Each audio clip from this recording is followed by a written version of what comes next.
Hello, hello. Welcome to my classroom. Hello, everyone in YouTube land.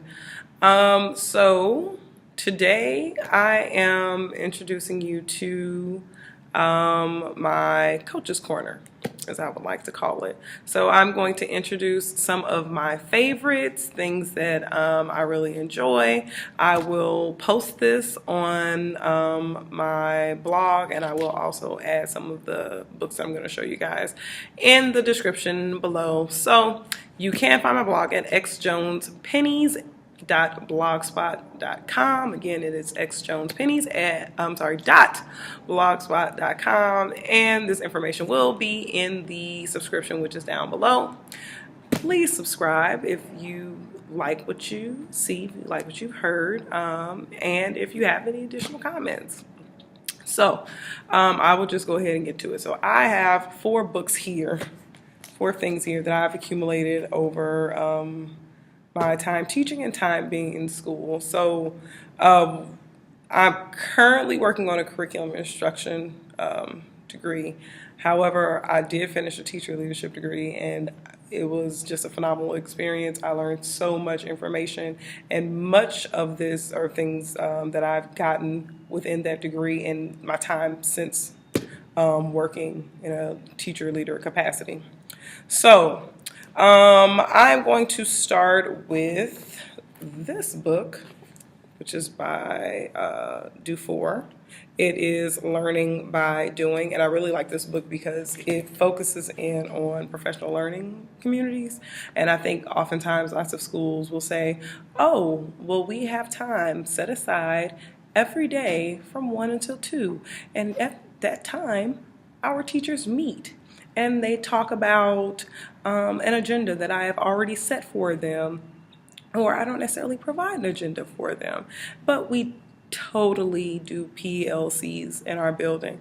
And after you're going through this book, you recognize that developing a PLC, it's a very involved process. And if you really want to have an effective PLC, Dufour does a really great job of just really outlining each step that needs to be done. It's a great text.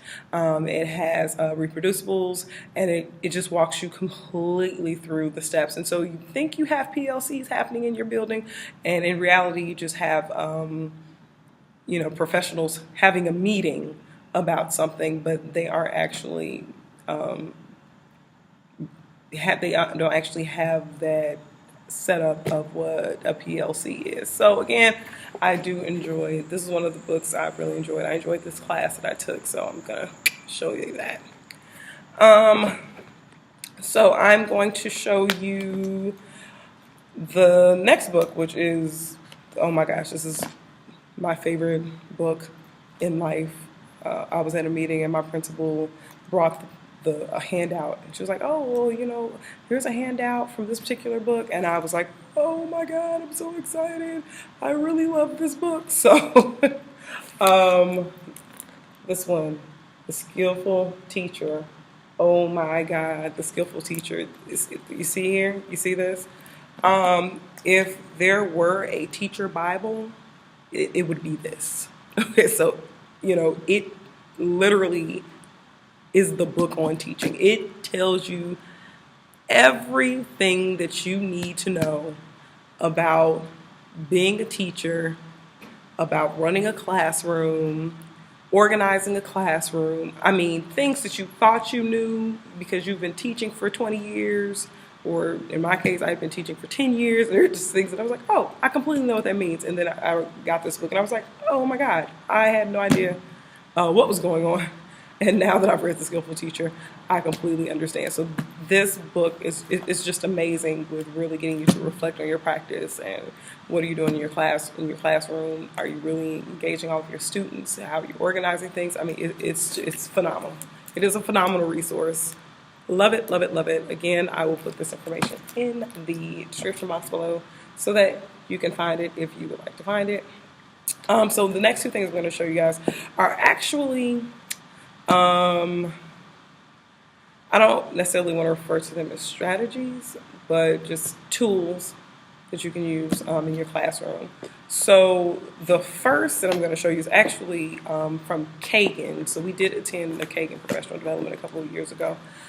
So these are two of the books that I got there. You can see here. Kagan, I think, is absolutely amazing. It is really big on creating a strong social dimension in your classroom, and not social like, oh, kids are talking, but really creating that order and structure so that cooperative learning is really happening in your classroom. So, we went to the professional development. I mean, they completely throw you in as you're doing it. It's a pretty extensive professional development, maybe a full week, but they tell you everything from how to organize your desk to how to organize your students. They give you all of the team building activities and class building activities that you can use so that you have all of these resources, and it's really effective. And so that I've just found that as I've used it in my classroom, it's been very, very effective with my students. You just really have to do it with fidelity, which I think is with everything. People kind of give up with it after a couple of weeks, like, oh my God, it didn't work, like a miracle. But you do have to do it with fidelity. And if you do it with fidelity, it really makes just like holding a class discussion in your classroom, it's a completely different process then. The kids really get a lot out of it. And the last thing that I'm going to show you guys, which is something that I really like, and these are there's a lot of professional development. Like our district is really pushing this. I think it's a really awesome tool. So I'm going to show you. You can see see my books, how they look here, all this.